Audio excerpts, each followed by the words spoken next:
Welcome to another AVID chat. Jack, is always good to see you today. Good to see you, Dave.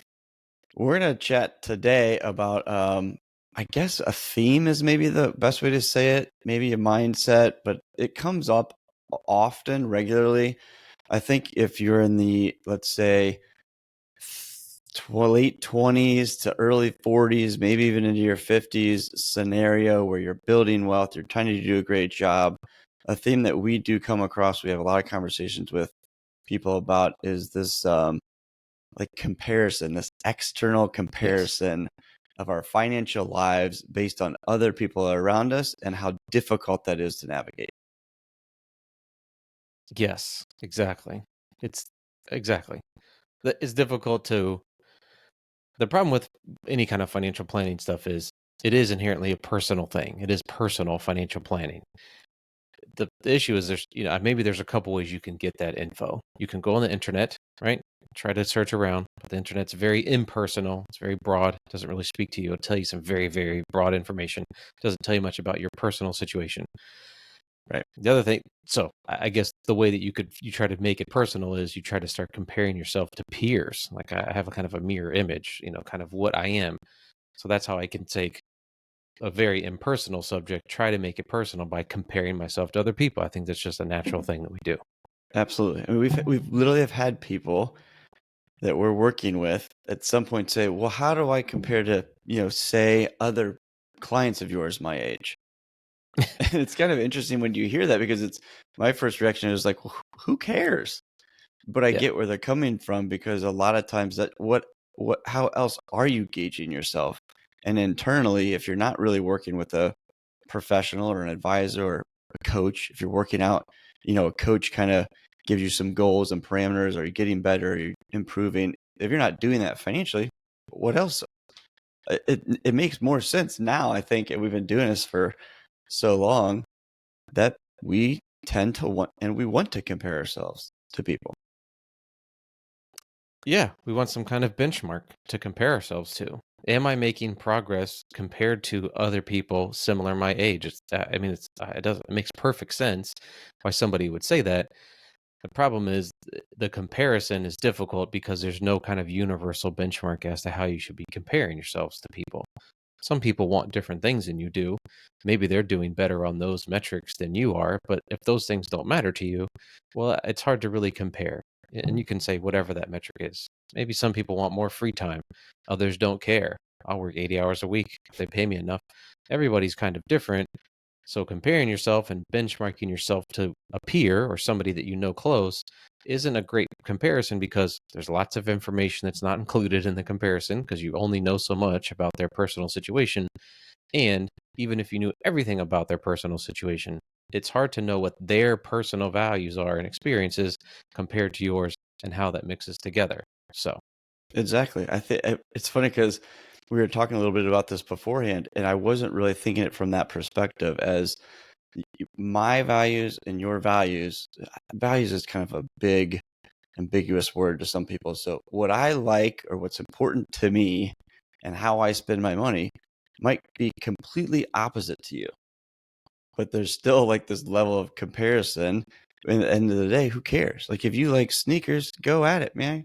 Buy as many sneakers as you want. I don't that's not my thing. Maybe it's my thing, but you know what I'm saying? So it's a very interesting thing that value, not knowing somebody's value, would make it nearly impossible to make an accurate apples to apples comparison. yes. And not having comparing yourself in the sense that people have things that I don't have. Well, it's like, yes, of course, you don't have everything. Therefore, people have things that you don't have. But there's also, you have things that other people don't have as well.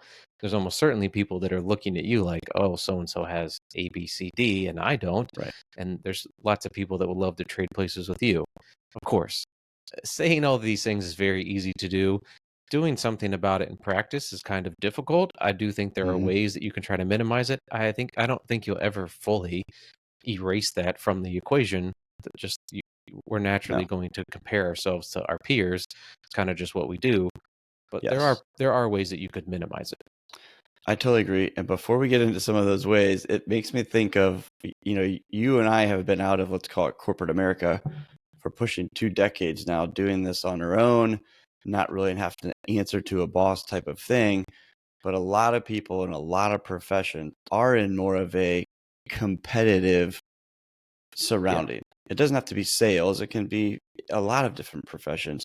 And that in itself, if you're benchmarked on the peer, the person next to you in the cubicle, or I'm in the middle office and the Jim's down there at the corner office, like that environment itself lends for this comparison, competitive, who's better. Yep. And so our environment plays a large role in how we kind of view our successes or our kind of benchmark against someone else. Yeah. Again, there are ways to do it, but as much as like you would say, I've kind of been. We don't work in like a normal office where there's just lots of people, and I think it's. And I always kind of use a comparison, even like a professional athlete, like in a locker room. Like it would be difficult to not compare yourself to other people when you're making X amount of dollars a year, and there's two superstars that are making literally Yeah. 10x probably what you are. It's hard to not compare. It would be foolish and it would be lying for me to say we don't compare ourselves versus other people. I definitely do. I've gotten better at it, but it's hard not. Hmm. Again, you can't eliminate it completely.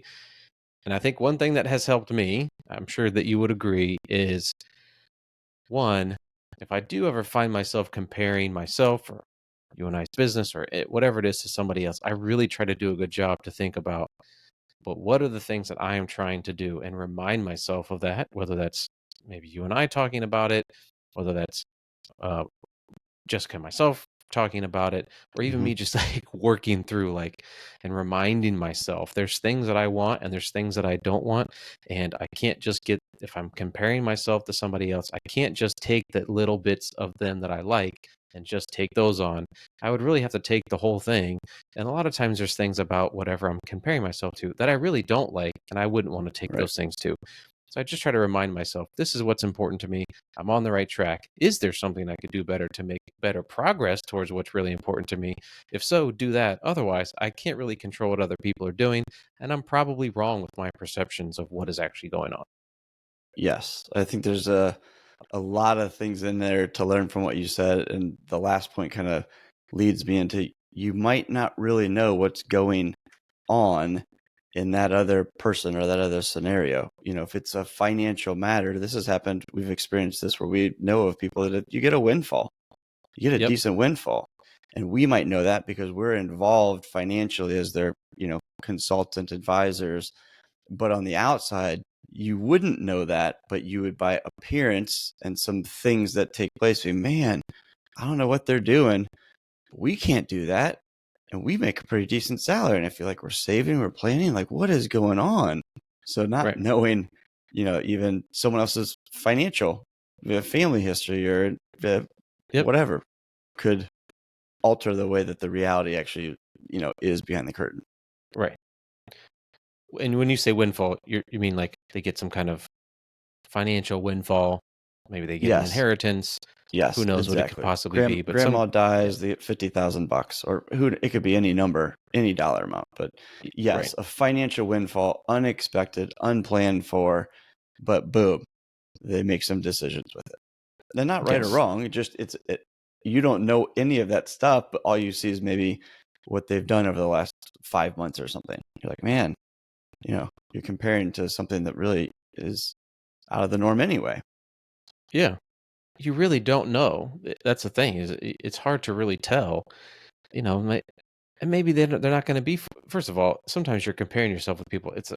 Obviously they could be your friend, and maybe you do have kind of an open relationship with them, and they will tell you certain things. But sometimes you don't. Sometimes you're just making inferences about, Yeah. it's the person that lives 4 doors down from you that you're guessing as to what's really going on with them, and you really don't know. Like it's hard to really compare to somebody else where maybe they did get some kind of windfall, they got an inheritance, or maybe they just do really have more money than you do, and they're just That's making right. decisions. That's Right. their own personal situation. Maybe that's just how things are. You really don't know. So, you know, uh, one is I love the saying, comparing your insides with somebody else's outsides is you are comparing the way that you feel about things compared to the appearance of how other people are doing, and you don't really know. Yes.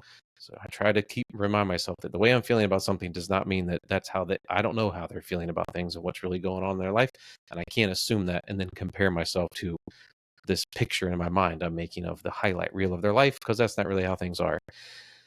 The other thing is, um, it's very easy to compare again when you don't know what's going on with people. But again, maybe they are making more money than you, but they could also be like doing things that are underhanded and fraud like. And before you know it, like you're comparing yourself with people that That's really true. are doing things they shouldn't be doing, and they're really putting themselves in a bad situation. And then you kind of chase that around, and then you kind of chase them into the hole in some sense, and now you're kind of stuck there with them. Yeah, exactly. So, yeah, don't jump to assume.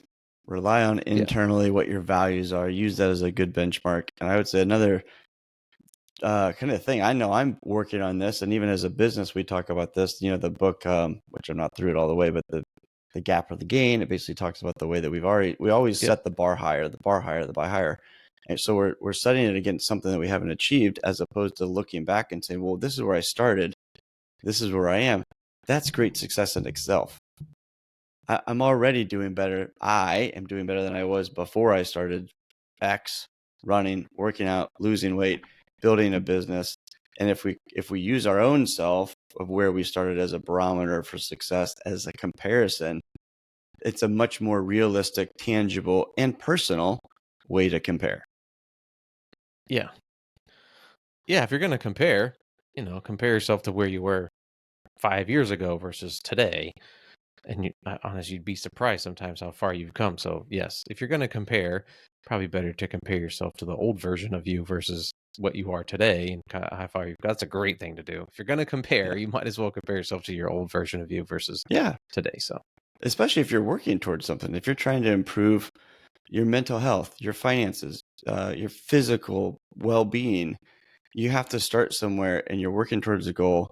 If you get 6 months into it and you're, man, I'm just not doing well, but if you look back and say, oh, well, this is where I started, so you know what, I am making progress. I was doing nothing 6 months ago, now I'm running twice a week.